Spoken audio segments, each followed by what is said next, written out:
Welcome to today's Explainer. We're jumping right into one of the most frustrating bottlenecks in hardware engineering. You know the drill. Moving from a product requirement to a reviewable design package is usually a mess of fragmented text docs, chaotic architecture meetings, and highly manual handoffs. Well, today we are looking at TRACEAI. And right off the bat, I want to be clear, this is not a generic chatbot. It's a deterministic, structured engineering workflow platform that actually compresses the path from text intent to a real reviewable engineering package. Let's walk through a live demo and see exactly how it works. Okay, let's dive into this. We are running a highly credible real-world industrial scenario today. Listen to this exact engineering requirement we're feeding the system. Design a remote industrial motor health monitor for a warehouse environment. The device must measure vibration and temperature on a motor housing, send alerts over LTE-M because Wi-Fi is not reliable, operate for up to 2 years on a LiPo battery, and prioritize low power while keeping the BOM practical for field deployment. The output should include candidate architectures, schematic context, BOM, and engineering handoff artifacts. So yeah, a tightly constrained, highly specific engineering problem. Everything kicks off in a secure workspace. Since we are dealing with proprietary intellectual property, industrial catalog components, and core system architectures, the environment absolutely has to be locked down from step one. This isn't some casual sandbox, it's a serious enterprise-ready space. Once we're in, we get this unified engineering cockpit. Instead of forcing you to juggle a dozen scattered chat windows or endless browser tabs, the whole workflow is staged. It's a single shell that guides the team through clear phases, capturing requirements, generating candidates, board design, and finally, the design package itself. It keeps everyone totally focused on one active phase at a time. So we drop our specific product requirement directly into the engine. This right here is where intent meets the solver.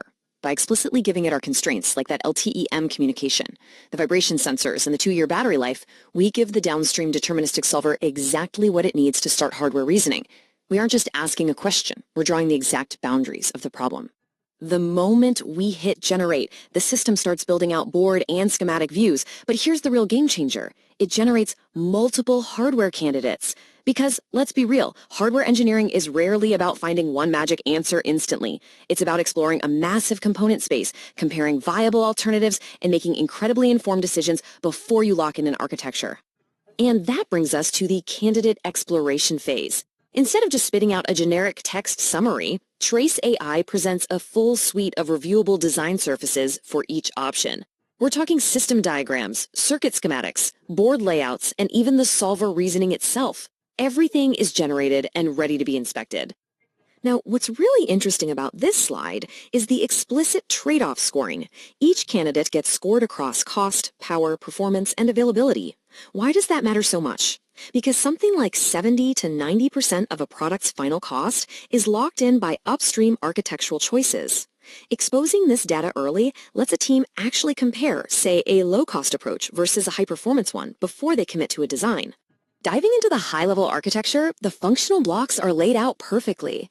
You can easily trace the sensing path for vibration, the power regulation, and the communications path.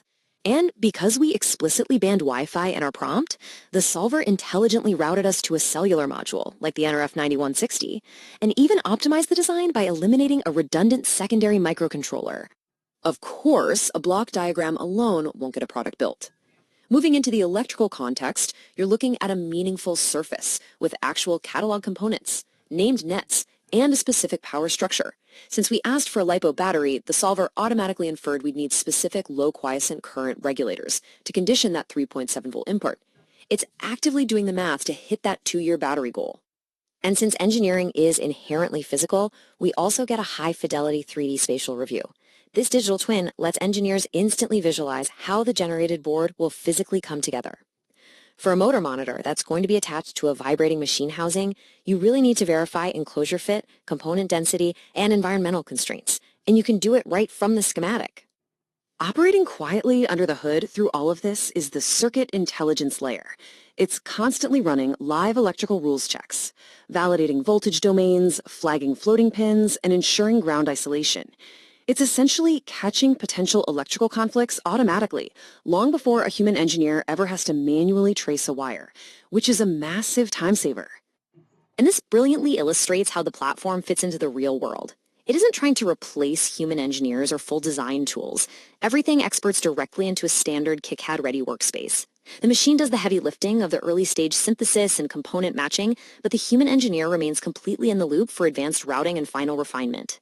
Now, for the technical leaders out there, inspecting the underlying JSON is absolutely crucial. It proves the entire design is grounded in computable, machine-readable data, not just a pretty hallucinated presentation layer. Every single component, net and constraint, is structured data, ready to be validated or pushed directly into downstream procurement systems. Ultimately, it all comes together in the design package. This is what program leaders and sourcing teams actually care about. It provides a version snapshot of the project, complete with a reviewable bill of materials, an interface control document, and a manufacturability summary. It acts as a highly credible implementation handoff. If I had to boil down the core value proposition here, it's compression. We're taking a text-based engineering intent and compressing what normally takes weeks of manual component research into a highly structured, almost instantaneous process. You literally walk away with ranked architectures, schematic context, solver reasoning, and export-ready ECAD artifacts.